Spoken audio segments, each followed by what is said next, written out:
আজ আমি তোমাদের সাথে ভীষণ মজার একটি রেসিপি শেয়ার করব। নোটে শাক দিয়ে আমরা সাধারণত তরকারি অথবা ভাজা বানিয়ে খেয়ে থাকি। আজকে আমি সেই নোটে শাক দিয়ে তোমাদেরকে পকোড়া বানিয়ে দেখাবো। খেতে হয় অসম্ভব সুস্বাদু আর বাইরেটা খুবই মজমজে হয়, গরম ভাতের সঙ্গে দুর্দান্ত লাগে। হ্যালো ভিউয়ার্স, আমি সুচেতা, আমার কুকিং শোতে তোমাদের সবাইকে স্বাগত। এখানে আমি কিছু নোটে শাক বেছে নিয়েছি, তারপর এই রকম যতটা সম্ভব ছোট ছোট করে কেটে নিয়েছি। নোটে শাকের সাথে অনেক ঘাস থাকে, সেই ঘাসগুলো আমি বেছে ফেলে দিয়েছি। এবার এই শাকটাকে আমি 3-4 বারে, যতক্ষণ না নোংরাটা বেরোচ্ছে বা মাটি বেরোচ্ছে ততক্ষণ পর্যন্ত জল পাল্টে পাল্টে ধুয়ে নিয়েছি। এখানে রসুন কুচি, পেঁয়াজ কুচি আর কাঁচা লঙ্কা কুচি নিয়েছি, সেইগুলো আমি শাকের মধ্যে দিয়ে দিলাম। স্বাদ অনুসারে লবণ দিয়ে দিচ্ছি, সামান্য হলুদের গুঁড়ো দিয়ে দিলাম, আর দিয়ে দেব সামান্য ঝাল লঙ্কার গুঁড়ো, কালো জিরে দিয়ে দিলাম সামান্য, আর সামান্য পোস্তর দানা দিয়ে দিলাম। ঝালটা তোমরা যেমন দিতে চাও কম বেশি করতে পারো। এবার সমস্ত মশলাগুলোকে প্রথমে শাকের সঙ্গে বেশ হাত দিয়ে চেপে চেপে আমি মিশিয়ে নেব। আর হাত দিয়ে চেপে চেপে মেশাতে মেশাতে কিন্তু শাকের পরিমাণটা একটু কমে যাবে। দেখো শাকের পরিমাণটা একটু কমে গেছে। এবার এর মধ্যে আমি প্রথমেই বেসন দিয়ে দিচ্ছি। আমি এখানে 3 টিস্পুন বেসন নিচ্ছি, আর দিয়ে দেব চালের গুঁড়ি। আর চালের গুঁড়িটা দিয়ে দিচ্ছি 1 টিস্পুন, আর ওই হাফ টিস্পুনের মতো। এবার সমস্ত উপকরণগুলোকে আমি আবারও হাত দিয়ে খুব ভালো করে মেশাবো।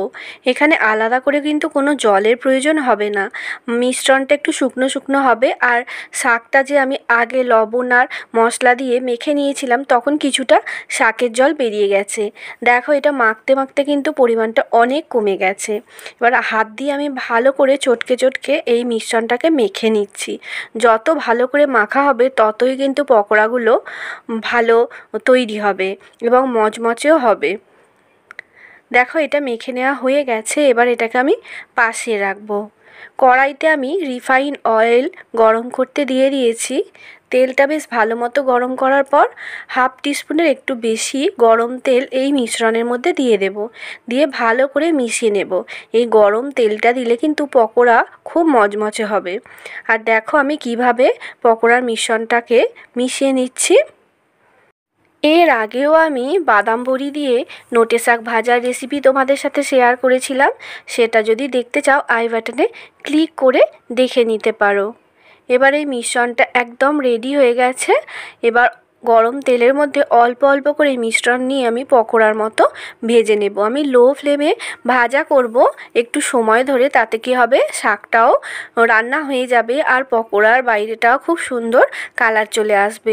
হাই ফ্লেমে রান্না করলে বাইরেটা কালার চলে আসবে তাড়াতাড়ি, কিন্তু শাকটা কাঁচা রয়ে যাবে।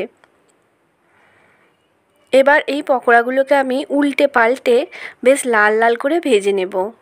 আর লো ফ্লেমে রান্না করলে কিন্তু পকোড়াগুলো বেশ মচমচেও হয়। এক পিঠ কালার এসে গেছে, এবার এগুলোকে আমি উল্টে দেব অপর পিঠ ভাজা হওয়ার জন্য। লো ফ্লেমে 2 পিঠ উল্টে পাল্টে লাল লাল করে ভেজে নিলেই তৈরি হয়ে যাবে মচমচে নোটে শাকের পকোড়া। তোমরা অবশ্যই বাড়িতে বানাও, বানিয়ে নিজেরা খাও এবং সকলকে খাওয়াও।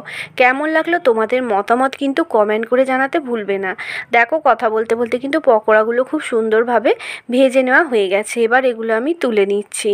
তাহলে আজ এই পর্যন্তই রইল। নমস্কার।